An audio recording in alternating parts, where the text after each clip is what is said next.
ठाकुर जी की ब्याह के लिए अब हम लोग आगे प्रस्थान करेंगे। भगवान ने सब गोपियों के संग रास विहार किया। 6 महीने तक 6 महीने की रात्रि तक रास विहार चलता रहा ठाकुर जी का, लेकिन किसी को भी खबर ना लगी। योग माया सबके घर में रहकर के पूरे ब्रजमंडल को ऐसा भाव करा रही है कि सब गोपियां अपने अपने घर में हैं, परंतु वास्तविकता में वास्तविक गोपियां सब ठाकुर जी के संग रास कर रही थी। ऐसी ठाकुर जी ने मधुर लीला की। इस रास पंचाध्याय की कथा को जो व्यक्ति श्रवण करता है उसके हृदय का सबसे बड़ा शत्रु रोग 2 हैं शत्रु, एक तो अहंकार, दूसरा काम। इस रास पंचाध्याय की संपूर्ण कथा श्रवण करने से हृदय के दोनों शत्रु अभिमान और काम दोनों नष्ट होते हैं। रास पंचाध्याय सुनाया गया। आगे भागवत में युगल गीत। भगवान ने अरिष्टासुर व्योमासुर का उद्धार किया। नारद जी ने कंस के पास जाकर के भगवान को मथुरा बुलाने की युक्ति बताई। हे कंस, आप धनुर्यज्ञ करो और धनुर्यज्ञ में कृष्ण को पुरस्कार देने के लिए मथुरा बुलाओ।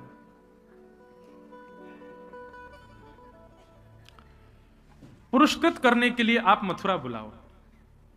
कंस को बताया कि तुमने इतने राक्षस भेजे, सबको उसने मार दिया, क्योंकि उसके घर में तुम राक्षस भेज रहे हो, वहां वो बलवान है, अपने घर में उसको बुलाओ, यहां तुम उसको मार देना।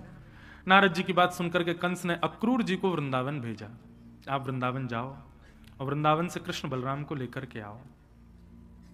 हमारे ब्रज के बंधुओं, कई उपासक ऐसे हैं, कई श्रेष्ठ जन ऐसे हैं, वो ठाकुर जी की मथुरा गमन लीला सुनते ही नहीं, रास के बाद की कथा नहीं सुनते कि भैया बस अब ठाकुर जी ब्रज से बाहर गए, ये कथा हमको नहीं सुननी। परंतु क्रम है भागवत में। अक्रूर जी महाराज वृंदावन पधारे और वृंदावन आकर के नंद बाबा, यशोदा आदि सब ब्रजवासियों को बताया कि महाराज कंस ने धनुर्यज्ञ किया है और उसमें पुरस्कृत करने के लिए आपके दोनों पुत्रों को आवाहित किया है। बहुत वार्ताएं हुई, मंत्रणाएं हुई, अंत में यह निश्चित हुआ कि कृष्ण बलराम दोनों मथुरा जाएंगे और परसों वापस आ जाएंगे। अक्रूर जी महाराज ने विचार किया क्यों ना सत्य बताता हुआ चलूं, और उन्होंने यशोदा मैया को जाकर के बता दिया। बोले मैया, अब आपको लाला कभी वापस नहीं आवेगा। यशोदा मैया बोली, नगोरे ऐसा क्यों बोल रहा है, तेने ऐसी तेरी हिम्मत कैसे हुई ऐसे बोलवेगी। अक्रूर जी बोले, मां, ये कृष्ण देवकी के लाला है। कंस के शत्रु जो देवकी का अष्टम गर्भ है वो यही है श्री कृष्ण। अष्टमी की तिथि भादों के महीने में 11 वर्ष पहले वसुदेव जी लाला को आपके पास सुलाए करके और आपकी लाली को ले गए और ले जाकर के कंस को दे दिया था। 11 वर्ष 56 दिन से जिस लाला का आप पोषण कर रही हो, ये देवकी के पुत्र हैं। अब इनका समय आया है, अब ये वहीं देवकी के संग निवास करेंगे। ऐसी सूचना देकर के बंधुओं अक्रूर जी तो जाने लगे, लेकिन यशोदा मैया तो स्तब्ध हो गई, सुन्न पड़ गई यशोदा मैया। हम ब्रज में बैठे हैं बंधुओं, ये विरह, ब्रज से विरह की कथा को ज्यादा विस्तार नहीं करेंगे, समय भी नहीं है। ठाकुर जी सब ब्रजवासियों को प्रणाम करके रथ में आरूढ़ होकर के परसों का वचन दे करके मथुरा को प्रस्थान कर गए। बंधुओं, नंद नंदन कृष्ण वृंदावन से कभी नहीं जाते। देवकी नंदन कृष्ण ऐश्वर्यवान, जो परब्रह्म परमात्मा सर्वशक्तिमान है, वो वृंदावन से आगे की यात्रा करते हैं। मतलब ठाकुर जी का जो स्वभाव है ना, वो स्वभाव जन्य जो कृष्ण स्वरूप है वो सदैव वृंदावन में रहता है। और ठाकुर जी का जो प्रभाव जन्य स्वरूप है, जहां पर वो गीता का ज्ञान देते हैं, जहां पर वो सहस्त्र मुख, सहस्त्र भुजा, सहस्त्र बाहु धारण कर लेते हैं, जहां पर भ्रगुटी टेढ़ी करते ही भूकंप आ जाता है, मुस्कुराते ही पृथ्वी बन जाती है, ऐसे प्रभावशाली कृष्ण मथुरा छोड़ करके वृंदावन छोड़ के जाते हैं। स्वभाव जो ठाकुर जी का है प्रेम का, वो कभी वृंदावन त्याग नहीं करते। ठाकुर जी 2 रूप धारण कर लेते हैं और अपने स्वभाव रूप से वृंदावन में विराजते हैं, प्रभाव से आगे की यात्रा करते हैं। इसलिए ब्रज से इतर कहीं भी ठाकुर जी के मंदिर में आप कुछ अपराध करोगे तो अपराध लगेगा, लेकिन वृंदावन में कोई अपराध नहीं है। यहां तो ब्रजवासी कई ठाकुर जी को गाली देते हैं जाके, तब वो अपराध ना लगे। कई बार बिहारी जी के मंदिर में बहुत भीड़ हो जाती है और कोई ब्रजवासी जावे तो ब्रजवासी जाकर के कहे, बिहारी जी तेने कहा कर दियो, इतनी भीड़ लगा ली है अपने पीछे, हम ब्रजवासी कोई दर्शन ना होवे, धरो रहे, बनो रहे, अपनो बैठो रहे यहीं पे, हम तो अपने घर जा रहे हैं, हम ना आ रहे तेरे दर्शन कर रहे। ब्रजवासी तो ऐसे बोल जाए ठाकुर जी थे। ये ब्रज है बंधुओं, यहां पर ठाकुर जी की उपासना भाव की है। यहां पर ठाकुर जी का स्वरूप भी स्वभाव वाला बैठा है, प्रभाव वाला नहीं। प्रभाव वाले ठाकुर जी द्वारिका में है, प्रभाव वाले ठाकुर जी बद्रीनाथ में, प्रभाव वाले ठाकुर जी जगन्नाथपुरी में।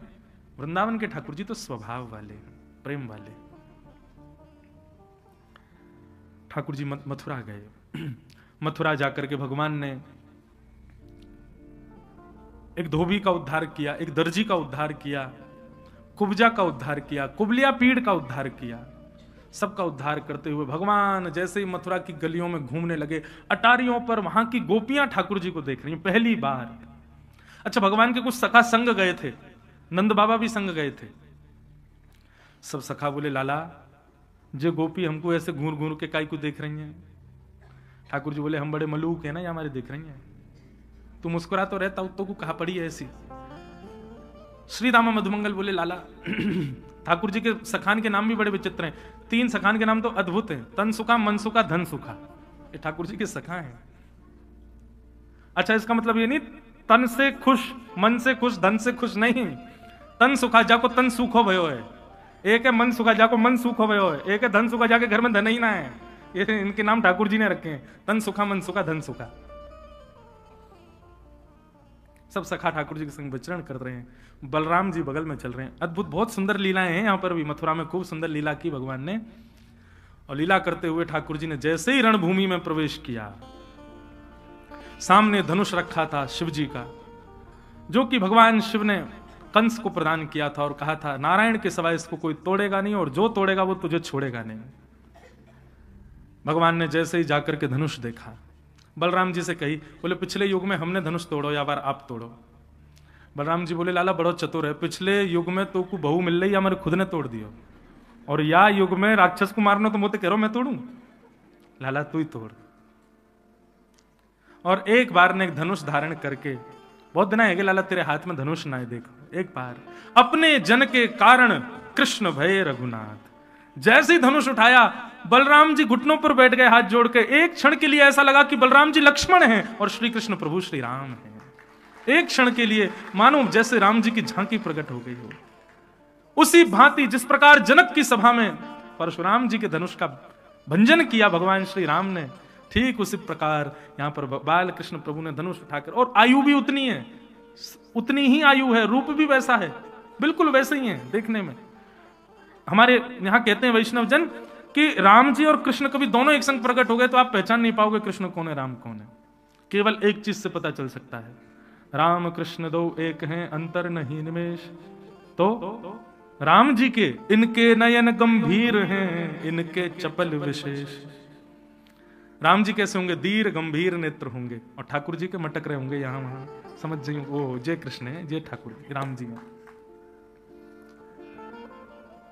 धनुष भंजन किया, आकाश में बिजली कड़कने लगी, कंस का सिंहासन हिलने लगा। कंस कहने लगा, मंत्रियों क्या हुआ ये? मंत्रियों ने सोचा यदि इनको बता दिया कि धनुष टूट गया तो अभी हार्ट फेल हो जाएगा, मर जाएंगे ये तो।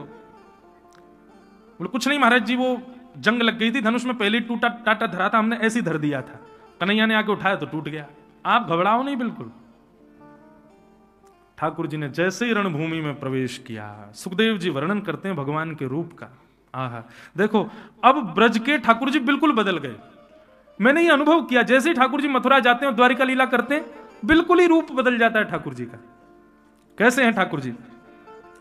मल्लानाम निर्णिनाम नरवर स्त्रीणाम स्मरो मूर्तिमान गोपानाम स्वजनो सताम क्षितिभुजा शास्त्रा सुपित्रो शिशु मृत्युर्भोजपतिर्विराज विदुषा तत्त्वं परम योगिनां वृष्णीनां परदेवतेत विदितो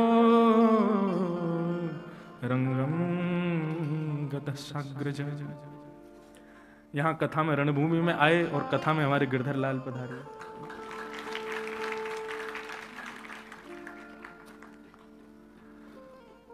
ठाकुर जी कैसे दिख रहे हैं?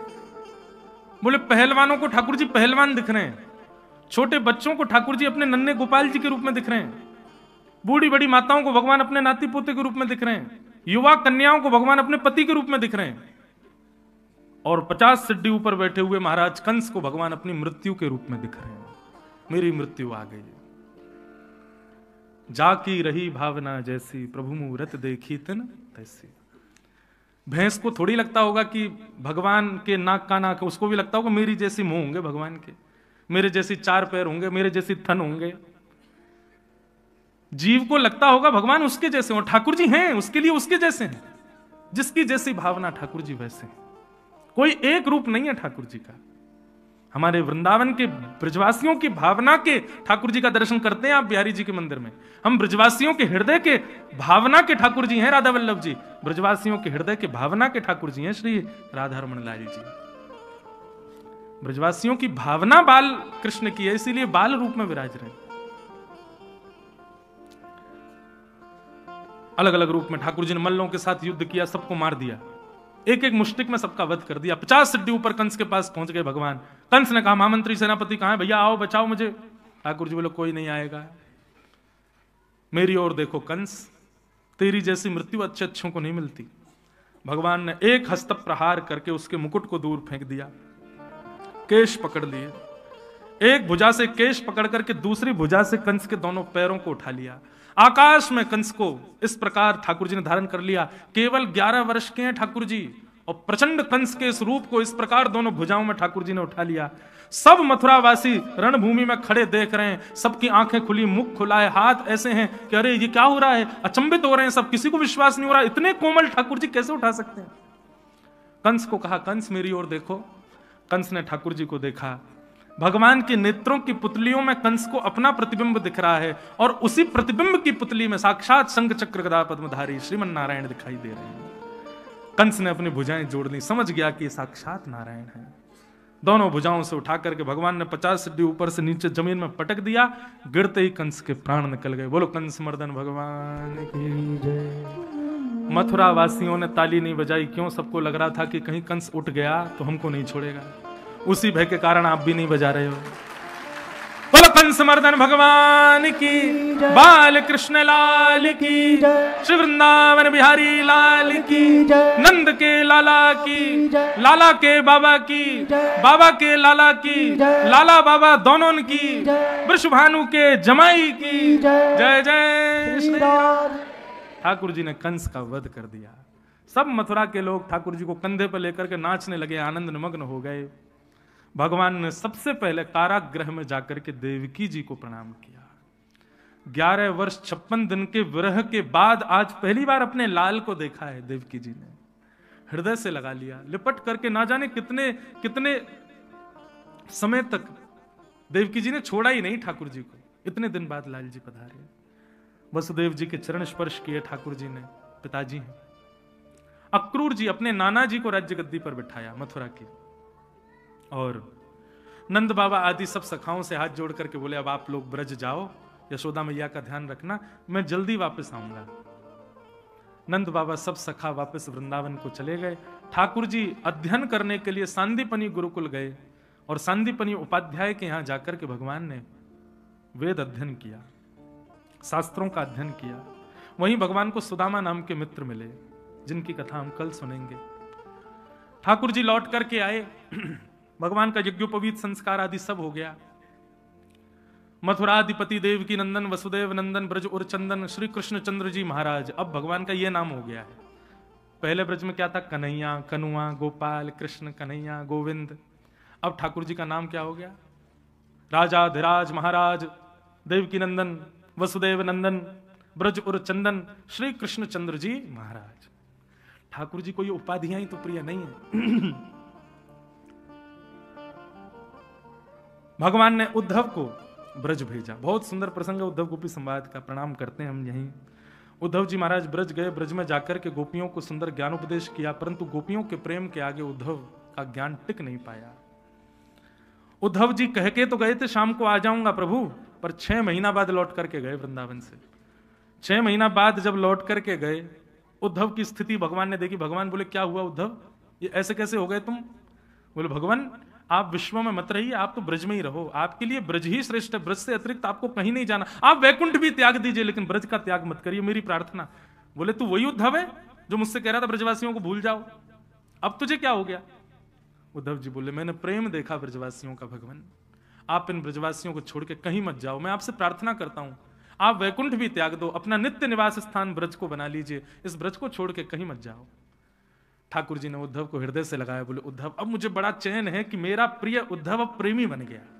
पहले तुम ज्ञानी थे, प्रेमी नहीं थे, अब तुम प्रेमी हो। और रही बात तुम्हारे भाव की, तो मेरा निवास सदा इस ब्रज में है, कण कण में मैं हूं। इस ब्रज को छोड़ के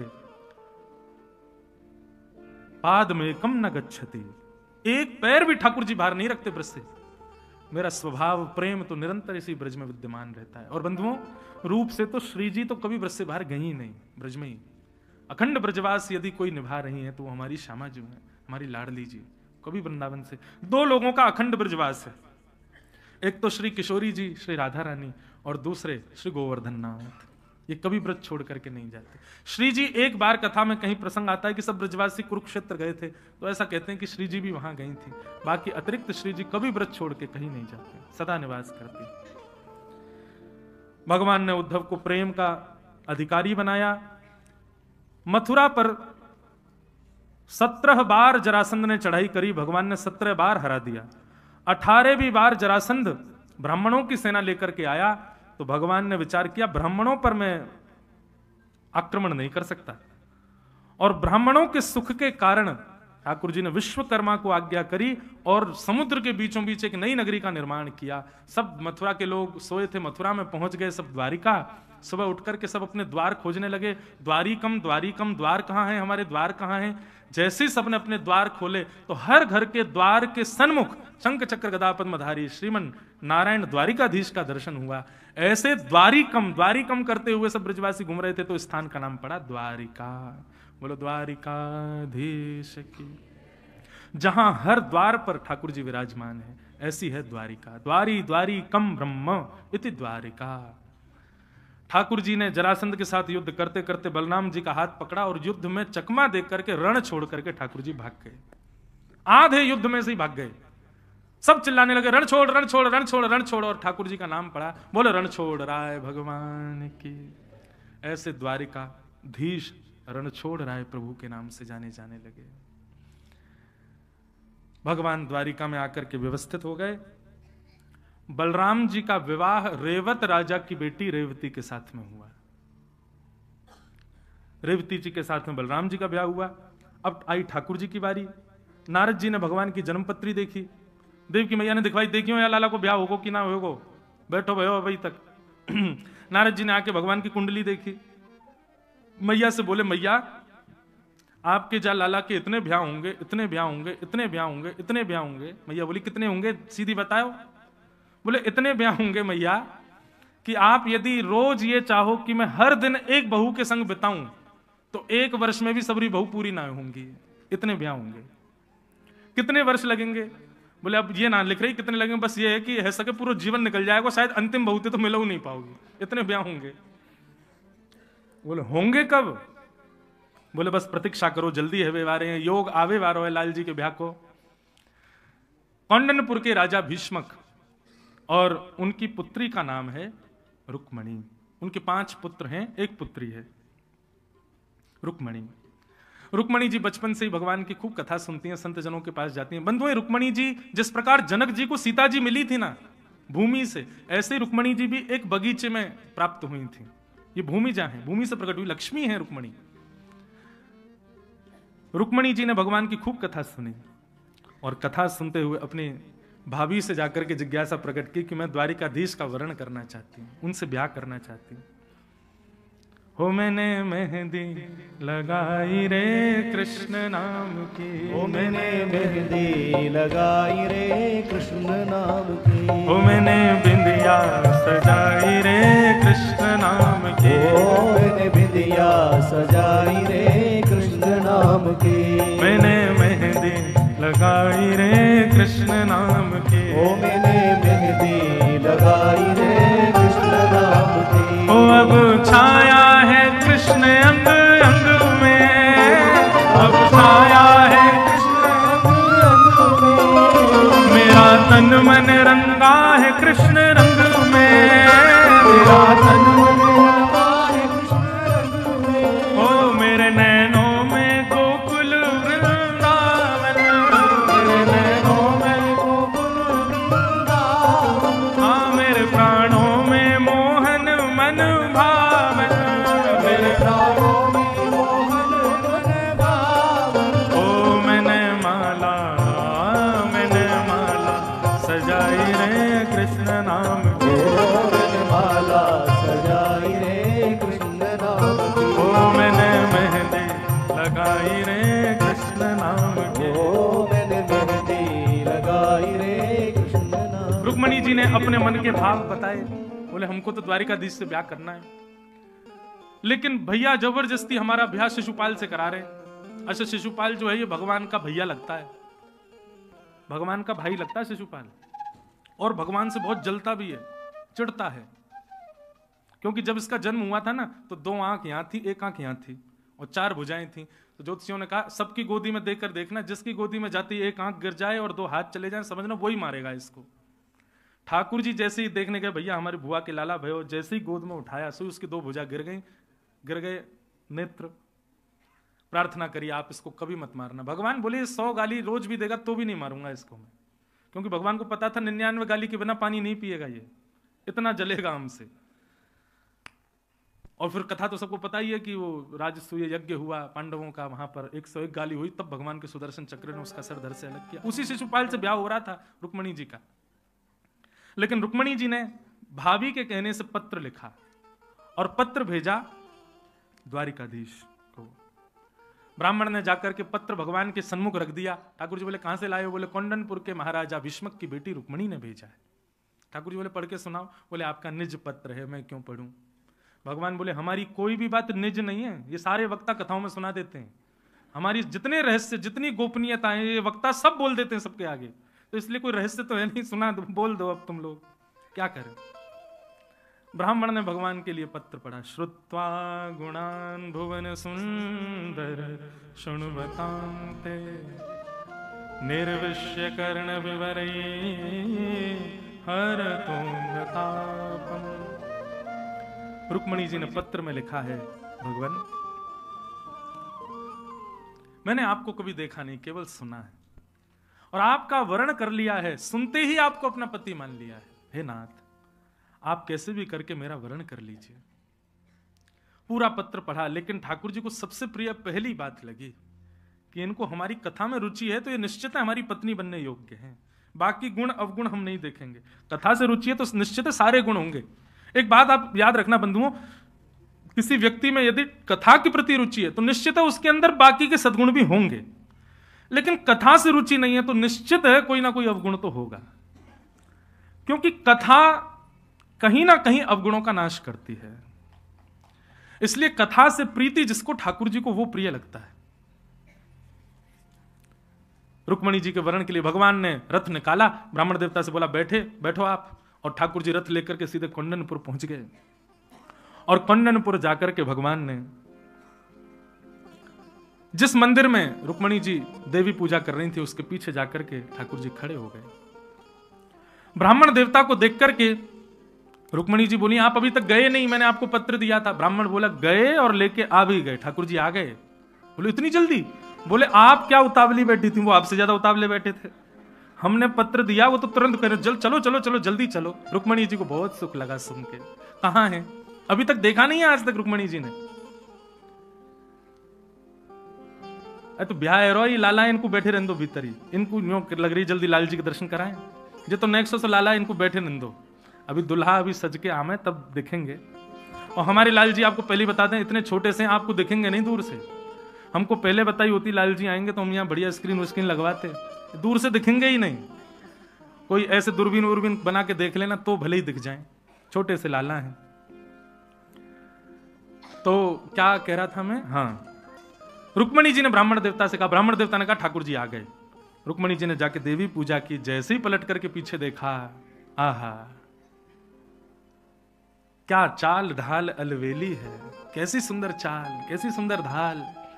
एक तो सुंदर है ठाकुर जी, ऊपर से श्रृंगार करके और आ गए। हमारे ब्रज में के लाला तुमने बहुत बड़ी कृपा करी जो तुम लाला बन के आए, बहुत बड़ी कृपा है कि बिहारी जी लाली बन के नहीं आए। क्यों? बोले हे कृष्ण लला तुम होते लली तो गरे कट जाते करोड़न के। लाला तुमने बहुत बड़ा अनुग्रह किया हम पे कि तुम लाला हो, कहीं लाली होते तो तुम पे तो भैया लोग बाग अपने सर काट काट के वार देते, इतने प्यारे हो, बहुत बड़ी कृपा है कि तुम लाला हो, बहुत सुंदर है ठाकुर जी।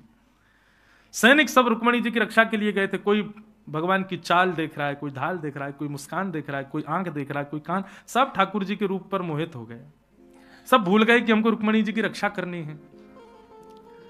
भीतर जाकर के जैसे ही रुक्मणी जी ने ठाकुर जी को देखा, एक बार तो रुक्मणी जी मूर्छित हो गई, मूर्छा आ गई रुक्मणी जी को। फिर ठाकुर जी ने संभाला, संभाल करके दोनों भुजाओं से उठा करके रुक्मणी जी को लेकर के ठाकुर जी आए, रथ में बिठाया और रथ लेकर के सीधे द्वारिका।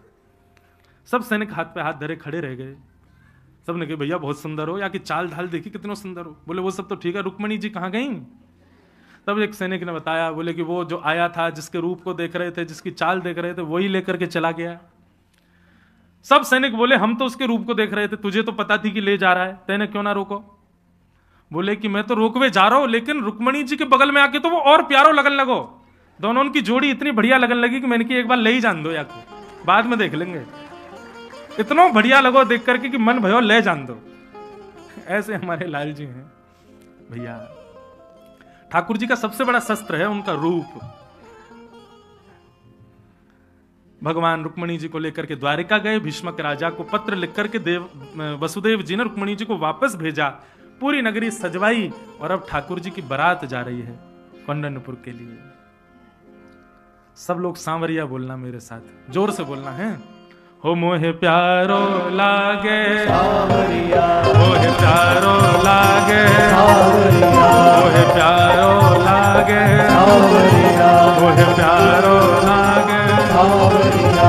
आज दुल्हा बने हैं हो बड़े सुंदर सजे हैं, हो बड़े प्यारे सजे हैं, हो बड़े चोखे सजे हैं। मोहे प्यारो लागे, मोहे प्यारो लागे, ओ मोहे प्यारो प्यारो लागे, मोहे प्यारो लागे। ये तो द्वारिका के राजा, ब्रज के प्रतिपाला, आज दुल्हा बने हैं, ओ ये तो घोड़ी चढ़े हैं। मोहे प्यारो लागे सांवरिया, मोहे प्यारो प्यारो लागे सांवरिया, मोहे प्यारो लागे सांवरिया, मोहे प्यारो लागे सांवरिया, मोहे प्यारो प्यारो लागे सांवरिया, मोहे प्यारो लागे सांवरिया। बोलो द्वारिकाधीश की। ठाकुर जी इतने सुंदर सज के गए भैया, लाल जी की जय हो। बोल गिरधर लाल प्यारे की।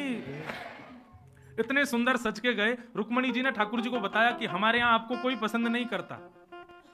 ठाकुर जी को कहा कि सब लोग आपकी बुराई करते हैं। ठाकुर जी बोले काहे को बुराई करें? अरे हमारे भैया तो यही कहते रहते हैं कि या को पता ही ना या कि पिताजी कौन है। कोई के वसुदेव जी को लाला, कोई के नंद जी को लाला, या कि माता पिता को पतो नहीं, या कि कुल खानदान को पतो नहीं। सब कहते हैं काले हो काले हो, ऐसे ऐसे कह के हमारे यहाँ सब बोलते हैं। सब कहते हैं अरे रुक्मणी तू कौन से ब्याह कर रही है, इतनी सुंदर और ऐसे कार्य कलूटे ते ब्याह करेगी। ठाकुर जी बोले जितने गारी देवे वारे हैं ना, इनको तो मैं वादना देखूंगा जब दुल्हा बन के आऊंगा। ठाकुर जी ने महाराज ब्रह्मा जी को बुलाया मेकअप आर्टिस्ट के रूप में। बोले पूरी दुनिया को तुमने सजाया है, आज हमारा श्रृंगार करो। बंधुओं ठाकुर जी को आवश्यकता नहीं है, ठाकुर जी तो नए कछू पहन ले वही सुंदर लगे। ब्रह्मा जी ने ऐसी पाग पहनाई, सेहरा पहनाए और सुंदर वस्त्र पहनाए। महाराज घोड़ी चढ़ करके जैसे ही ठाकुर जी की बारात पहुंची, मुंह फूले हुए थे कौंडन्यपुर के लोगों के, पता नहीं कैसा दुल्हा है। और नियम है कि जब बारात आती है तो दुल्हा को गालियां सुनाई जाती हैं। सब लोग गालियां देने लगी। मुकुटधर सांवरे रे लाला, दोए बापन के जाए। वारे मुकुटधर सांवरे, दो दो पिताजी हैं तुम्हारे। एक द्वारिका में बसे रे लाला, दूजे गोकुल धाम। सब गालियां देने लगे। ठाकुर जी थोड़ी देर तो बैठे रहे, लेकिन जैसे ही ठाकुर जी ने नेक नजर करके ऊपर देखी, महाराज जितनी गोपियां सखियां और वहां की सहचरियां जब जो ठाकुर जी को गाली दे रही थी, ठाकुर जी की दृष्टि पड़ते ही सब भीष्मक राजा को गाली देने लग गई, रुक्मणी जी के भैया को गाली देने लगी। ठाकुर जी की गाली सब उल्टी पड़ गई। ठाकुर जी के रूप देख करके, चाल देख करके, मधुर मुस्कान देख करके कौंडनपुर के निवासी रुक्मणी जी से जाके नेत्र भरे हुए नेत्रों से कहते हैं, अरे रुक्मणी तेरे भाग्य की कही ना जाए, कितने सुंदर हमारे दुल्हे राजा। अरे कौन के ये सांवले, कौन के कारे, एक दृष्टि पड़ती तो नजर ही नहीं हट रही है, पलक झपकना भूल गए। दुनिया के बिहान में लोग भोजन पानी में लगे रहे, लेकिन हमारे ठाकुर जी के बिहान में सब सामने खड़े हैं और ठाकुर जी को देख रहे हैं। कोई कह रहा भैया चाट बल्ले कचू पाओ, बोले अरे भैया इनको देखे बगैर कचू और पावे की इच्छा ही ना है रही। ऐसे ठाकुर जी ने सबका चित्त मोह लिया और कौंडनपुर के राजा की पुत्री रुक्मणी जी का विवाह श्री ठाकुर जी के साथ संपन्न हुआ। बोलो रुक्मणी रमण भगवान की। आओ हमारे लाल जी पधारे हैं, इनकी रचना एक गालें, उसके बाद बंधुआ आज साल का अंतिम दिवस है। लाल जी की बड़ी कृपा अनुग्रह की आप कथा में पधारे हैं। सब लोग भाव से लाल जी को रिझाते हुए, वृंदावन को प्रणाम करते हुए सब लोग गाओ। श्यामा हृदय कमल सो प्रगट्यो, श्यामा हृदय कमल सो प्रगट्यो, श्यामा हृदय कमल सो प्रगट्यो, श्यामा हृदय कमल सो प्रगट्यो। इस प्रति में भी ये वृंदावन रसामृत पद है, सब लोग भाव से गाओ।